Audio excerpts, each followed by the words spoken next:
Assalamualaikum warahmatullahi wabarakatuh. Di sini saya Junita Anastasia akan menjelaskan tentang inflasi. Saya akan menjelaskan tentang pengertian dan penyebab inflasi.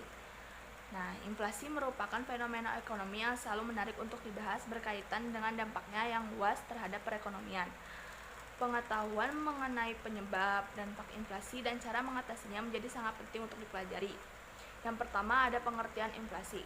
Inflasi adalah kecenderungan harga-harga untuk meningkat secara umum dan terus-menerus. Kenaikan harga dari satu atau dua barang saja tidak disebut inflasi, kecuali jika kenaikan tersebut juga mengakibatkan kenaikan sebagian besar dari harga barang-barang lain. Ada 3 komponen yang harus dipenuhi agar dapat dikatakan telah terjadi inflasi, antara lain adanya kenaikan harga, bersifat umum, dan berlangsung terus-menerus atau persisten. Yang kedua, ada penyebab inflasi. Inflasi bisa terjadi karena ada berbagai faktor penyebab yang meliputi antara lain yang pertama, kelebihan permintaan, yang kedua, kenaikan biaya produksi, yang ketiga, pencetakan uang baru oleh pemerintah, yang keempat, lambatnya produksi barang tertentu, terutama produksi makanan, yang kelima, sikap konsumen atau masyarakat terhadap informasi kenaikan harga. Yang selanjutnya sikap produsen terhadap informasi kenaikan harga, dan yang terakhir adalah kebijakan pemerintah yang kurang tepat. Sekian. Assalamualaikum warahmatullahi wabarakatuh. Perkenalkan, nama saya Gesta Saskia dari kelas 11 MIPA 3. Di sini saya akan menyampaikan materi tentang jenis-jenis inflasi. Jenis-jenis inflasi. Inflasi berdasarkan sifatnya. 1. Inflasi rendah, yaitu inflasi yang besarnya 10% per tahun. 2. Inflasi menengah, yaitu inflasi yang besarnya antara 10-30% per tahun. 3. Inflasi berat, yaitu inflasi yang besarnya antara 30-100% per tahun. 4. Hiperinflasi dapat terjadi jika laju inflasinya di atas 100% per tahun. Inflasi berdasarkan sebabnya. 1. Inflasi tarikan peminatan. Inflasi ini terjadi karena kelebihan peminatan terhadap barang dan jasa. 2. Inflasi dorongan biaya. Inflasi jenis ini terjadi karena kenaikan biaya produksi. Inflasi berdasarkan asalnya. 1. Inflasi berasal dari dalam negeri. Inflasi ini timbul karena terjadinya defisit dalam pembiayaan dan belanja negara yang terlihat pada anggaran belanja negara. 2. Inflasi yang berasal dari luar negeri. Inflasi ini timbul karena negara-negara yang menjadi mitra dagang suatu negara mengalami inflasi yang tinggi.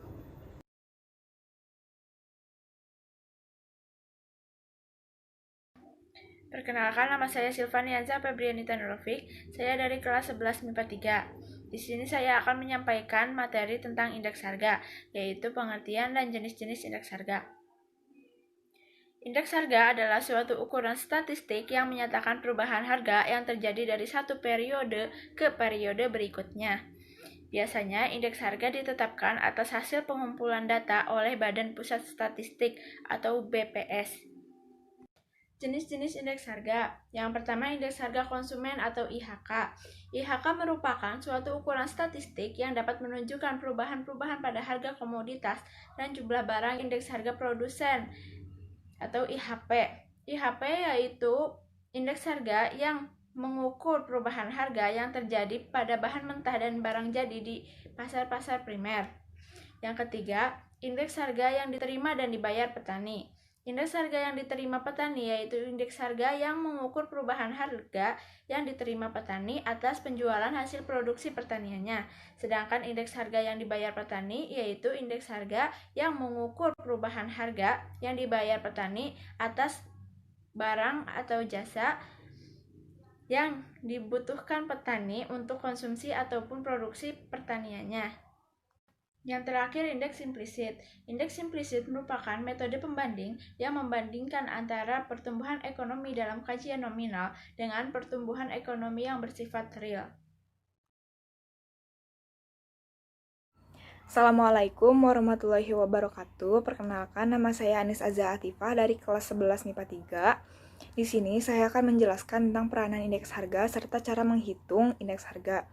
Saya akan membahas terlebih dahulu tentang peranan indeks harga.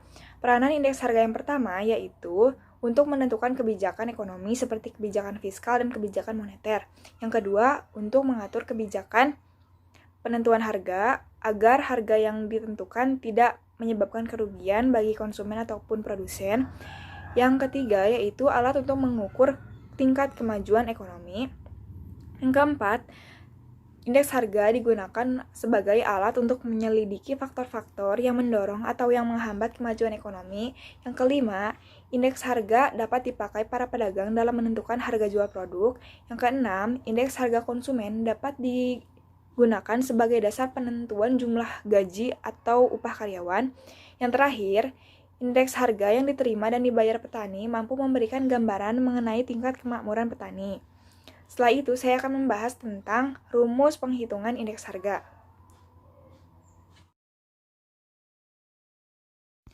Di sini kita akan membahas tipe yang ke-1, yaitu harga agregatif atau tidak setimbang. Di sini memiliki kelebihan karena bersifat sederhana sehingga lebih mudah menghitungnya, tetapi mempunyai kelemahan yaitu tidak mempertimbangkan arti penting secara relatif berbagai komoditas sehingga barang-barang kebutuhan pokok memiliki bobot yang sama dengan barang yang lain. Di sini kita ketahui keterangan-keterangannya yaitu IA adalah indeks harga agregatif atau tidak tertimbang, PN adalah harga-harga pada tahun ke-N atau tahun yang akan dihitung, PO adalah harga-harga pada tahun dasar, dan sigma adalah jumlah. Rumus singkatnya yaitu IA adalah sigma PN per sigma PO dikali 100%. Jika dijabarkan yaitu indeks harga agregatif sama dengan jumlah harga-harga pada tahun ke-N per jumlah harga-harga pada tahun dasar dikali 100%. Selanjutnya, kita akan membahas tipe yang kedua yaitu indeks harga dengan harga setimbang. Metode yang ke-1 yaitu bisa digunakan metode Las-Peyres. Yang kedua, metode Pahasce. Dan yang ketiga adalah metode Marshall-Edgeworth. Di sini kita akan membahas metode yang pertama terlebih dahulu yaitu metode Las-Peyres. Seperti yang diketahui keterangannya yaitu IL adalah indeks Las-Peyres yang sedang dicari, PN adalah harga-harga pada tahun ke-N atau tahun yang akan dihitung, PO adalah harga-harga pada tahun dasar, QO adalah kuantitas barang pada tahun dasar, sigma adalah jumlah. Rumus singkatnya jika dibacakan yaitu IL sama dengan sigma PN kali QO per sigma PO kali QO dikali 100%. Namun jika dijabarkan secara lengkap, penghitungannya yaitu mengalihkan terlebih dahulu harga barang dengan kuantitatif pada tiap tahunnya. Setelah itu hasilnya dijumlahkan, lalu mendapatkan angkanya, maka dibagi serta dikali dengan kuantitas pada tahun dasar. Setelah diketahui angkanya, maka dikali dengan 100%. Lanjut pada metode Pahasce. Di sini kita ketahui keterangannya yaitu IP adalah indeks Pahasce yang sedang dicari, PN adalah harga-harga pada tahun ke-N atau tahun yang akan dihitung, PO adalah harga-harga pada tahun dasar, QN adalah kuantitas barang pada tahun ke-N atau tahun yang akan dihitung, sigma adalah jumlah.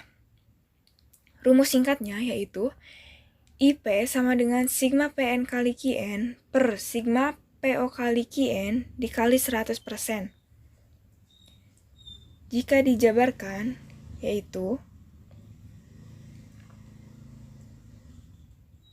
IP sama dengan jumlah harga-harga pada tahun ke-N dikali kuantitas barang pada tahun ke-N per sigma harga-harga pada tahun dasar dikali kuantitas barang pada tahun ke-N, lalu setelah ketemu angkanya dikali 100%. Setelah itu kita berlanjut pada metode Marshall-Edgeworth. Di sini kita ketahui keterangannya bahwa IM adalah indeks Marshall yang sedang dicari, PN adalah harga-harga pada tahun ke N atau tahun yang akan dihitung, PO adalah harga-harga pada tahun dasar, QN adalah kuantitas barang pada tahun ke N atau tahun yang akan dihitung, PO adalah harga-harga pada tahun dasar, sigma adalah jumlah. Rumus singkatnya yaitu IM sama dengan sigma PN dalam kurung QO ditambah QN per sigma PO dalam kurung QO ditambah QN dikali 100.